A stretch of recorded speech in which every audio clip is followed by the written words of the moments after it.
Oi, pessoal, continuando as nossas atividades, hoje a gente vai aprender o que é matéria. Mas quando eu digo matéria, eu não estou falando a matéria que você tem de lição de casa, de atividade para fazer. A matéria, a nossa disciplina, se chama ciências. E o que a ciência estuda? A ciência estuda a natureza, né? Então, hoje a gente vai aprender o que é matéria do ponto de vista da natureza.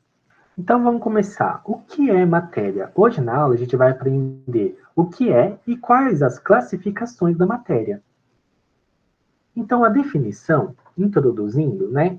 Matéria é tudo que possui massa, inércia e ocupa um lugar no espaço. Então, por exemplo, quando você vai na farmácia e vai na balança, ali, né, você está falando, está pesando, está medindo o seu peso, mas na verdade não é o seu peso, é a sua massa. Aquele valor que aparece na balança é a quantidade de massa que você possui. Então, tudo que possui massa é considerado matéria.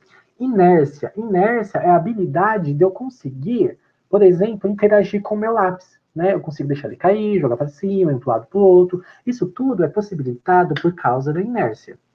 E tudo que ocupa um lugar no espaço. Né? Então, tudo ocupa um lugar no espaço, né?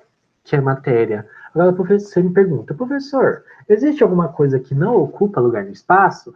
Existe. Por exemplo, a luz. A luz não ocupa lugar no espaço, você não consegue pegar a luz e colocar numa balança e ver qual é a massa dela, você não consegue interagir com a luz, sentir ela, né? Então, a luz não possui massa, nem inércia, e nem ocupa lugar no espaço. Então, a luz não é matéria. Agora, por exemplo, o meu lápis. Eu consigo colocar ele numa balança e ver qual é a massa dele, eu consigo interagir com ele, e ele ocupa um lugar no espaço. Então, meu lápis é feito de matéria, eu sou feito de matéria, você é feito de matéria, o computador, tá bem? Então, a matéria pode ser caracterizada por suas propriedades e por sua composição. O que eu estou querendo dizer aqui? Qual é a diferença, por exemplo, desse lápis e da água que está aqui dentro da minha garrafinha? Qual é a diferença?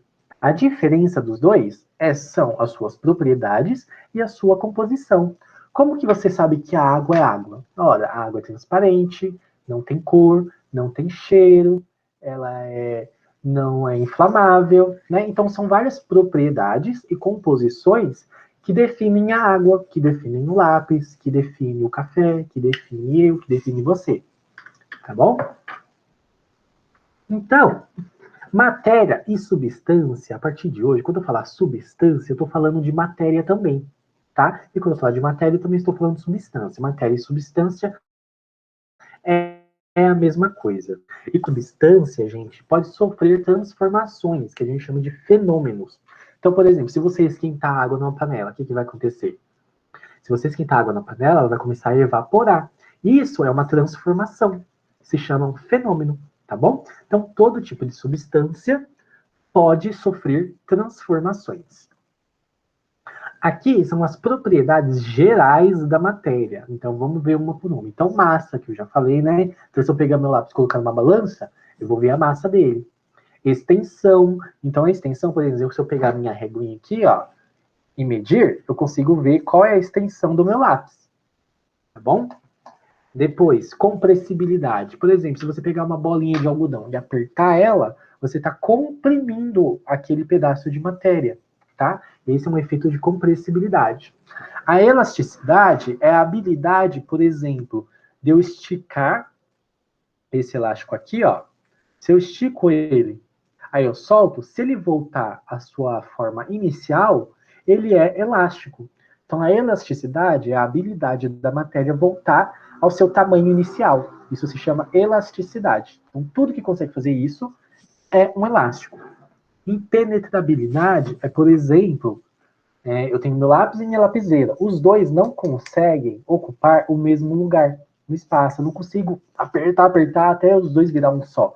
Isso é impossível, tá? Dois corpos, corpo 1 e corpo 2, não ocupam o mesmo lugar no espaço. Tá bom? A divisibilidade é, por exemplo, se eu pegar um papelzinho e ir rasgando ele, rasgando, até ficar bem pequeno e você não consegue rasgar mais. Isso se chama divisibilidade. E na matéria, qualquer tipo de matéria ou de substância, você consegue dividir. tá bom? A descontinuidade é o seguinte, não sei se vocês já ouviram falar, provavelmente sim, a matéria, né, tudo que a gente conhece é composto por átomos, né? Vocês vão aprender melhor sobre isso mais para frente na matéria de ciências, né? E tudo é composto por átomos. E no espacinho que tem entre esses átomos a gente chama de descontinuidade. E a inércia é a habilidade de eu interagir com a matéria. Pegar, cheirar, levantar, abaixar, torcer, esticar, apertar. Tá bom? Depois nós temos as propriedades funcionais. Quando vocês estiverem lá no ensino médio, vocês vão ter uma matéria que se chama química, né? E o professor de química vai falar tintim por tintim sobre cada um desse tipo aqui de propriedade. Ácido, base, sais e óxidos. Tá bom? Ele vai falar um pouquinho, ele vai falar tudo sobre ácido, sobre base, sobre sal e sobre óxido. Ok? Aí você vai lembrar, o professor Luan falou sobre isso lá na matéria de ciências, né? Que ácido, base, sal e óxido é uma propriedade funcional da matéria. Depois nós temos os estados físicos da matéria. Então, provavelmente, você já conhece o sólido, o líquido e o gasoso. Então, por exemplo, o meu lápis, ele é sólido, né? Ele é sólido. A água que está dentro aqui da minha garrafinha é líquida. E o ar que eu e você estamos respirando é gasoso. Esses são os principais estados físicos da matéria. Mas existem outros, né? Plasma, colóide, sólido amorfo, condensado de Bose-Einstein, supersólido, plasma de quarks e gluons e muitos outros, né? Por que eu coloquei esses aqui? Porque para vocês saberem que existem outros tipos de estados físicos da matéria, né? Não é só sólido, líquido e gasoso, mas por enquanto vocês só precisam se preocupar de entender o sólido, o líquido e o gasoso, tá bom? Por quê? Porque, por exemplo, o condensado de Bose-Einstein, plasma de quark gluons, né, não existem no planeta Terra.